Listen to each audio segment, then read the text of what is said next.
Meski orang ini ahli ibadah, ahli zikir, bahkan ahli puasa, dan juga ahli tahajud, akan tetapi kalau melakukan perbuatan ini, ibadahnya tidak akan diterima oleh Allah Subhanahu wa Ta'ala.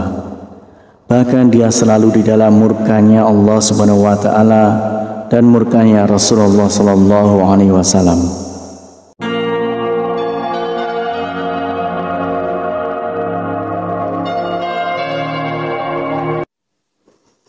Bismillahirrahmanirrahim. Assalamualaikum warahmatullahi wabarakatuh. Syukur alhamdulillah kita bisa berjumpa lagi di channel ini. Salawat dan salam semoga selalu tercurahkan kepada junjungan kita Nabi besar Muhammad sallallahu alaihi wasallam.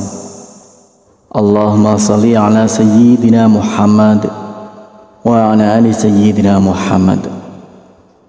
Saudaraku seiman yang dirahmati Allah, banyak maksiat yang dilakukan oleh manusia, namun tidak disadari perbuatan itu dapat meruntuhkan semua ibadah dan dapat tertolak semua ibadahnya kepada Allah Subhanahu wa Ta'ala.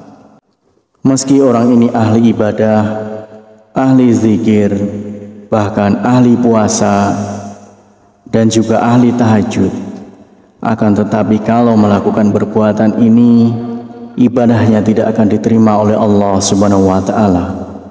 Bahkan dia selalu di dalam murkanya Allah Subhanahu wa Ta'ala dan murkanya Rasulullah Sallallahu Alaihi Wasallam.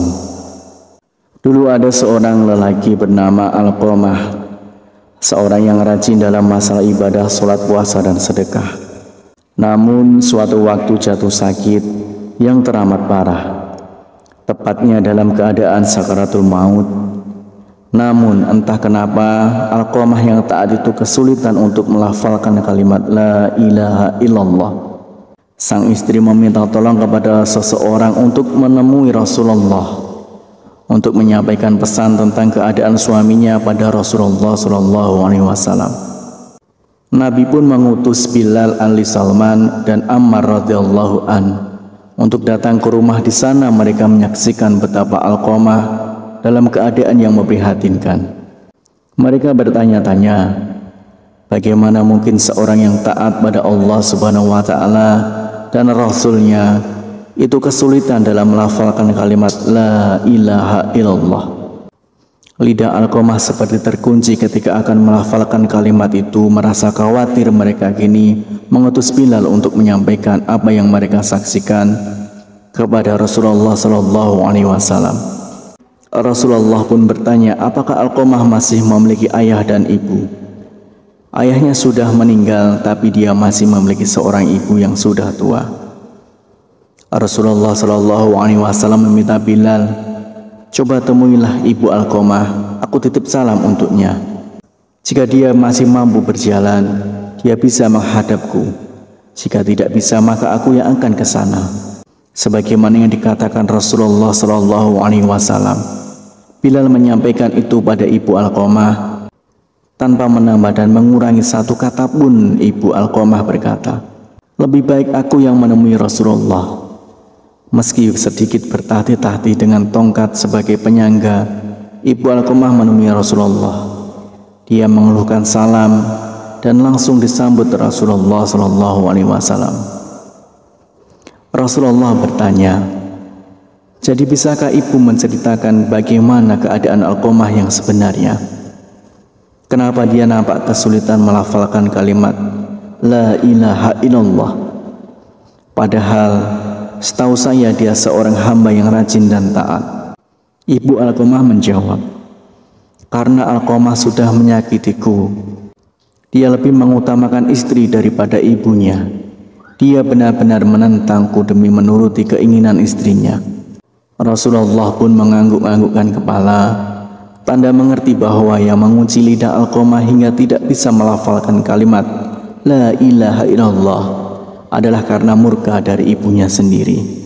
Kemudian Rasulullah Sallallahu Alaihi Wasallam memanggil Bilal, menyuruh Bilal untuk mengumpulkan kayu sebanyak-banyaknya untuk membakar tubuh Alqamah.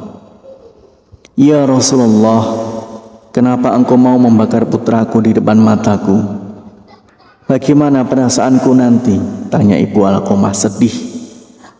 Ya, bagaimanapun seorang ibu, mana bisa melihat putranya dibakar di depan mataku sendiri.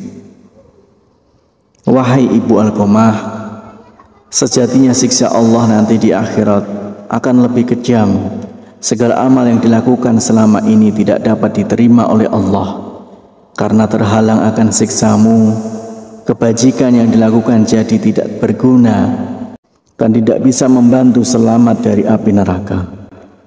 Rasulullah SAW menjelaskan, jika engkau ingin putramu selamat dari api neraka, kau harus merelakan apa yang telah aku lakukan. Baiklah ya Rasulullah, aku akan memaafkannya.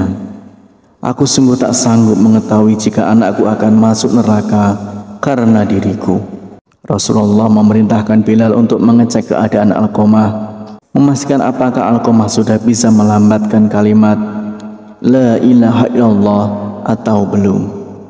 Karena jika sang ibu mengatakan semua itu hanya karena malu bukan dari hati, maka apapun bisa terjadi.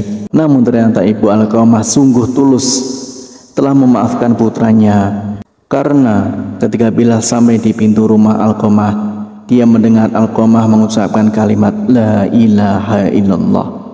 Bilal lalu masuk dan memberitahu apa yang sebenarnya terjadi pada Alqamah. Itu tentang lidah Alqamah yang terkunci tidak bisa mengucapkan kalimat syahadat karena mendapat murka dari ibunya, bahwa segala amal yang dilakukan Alqamah tak dapat menolong karena murkanya seorang ibu. Hari itu setelah ibunya memaafkan Alqamah, dia pun kembali ke rahmatullah, lalu dimandikan, dikafani dan disalatkan oleh Rasulullah SAW. Setelah dikuburkan, Nabi Muhammad SAW berkata, wahai sekalian kaum muhajirin dan ansor, barang siapa yang melebihkan istrinya daripada ibunya, dia akan mendapatkan laknat dari Allah Subhanahu wa Ta'ala.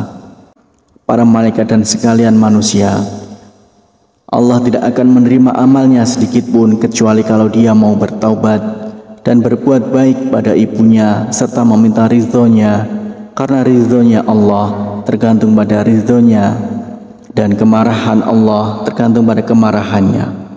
Demikianlah satu dosa yang membuat semua ibadah kita ditolak.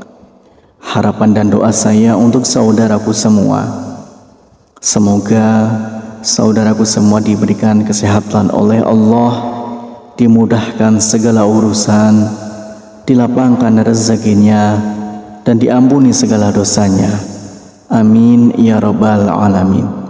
Wassalamualaikum warahmatullahi wabarakatuh.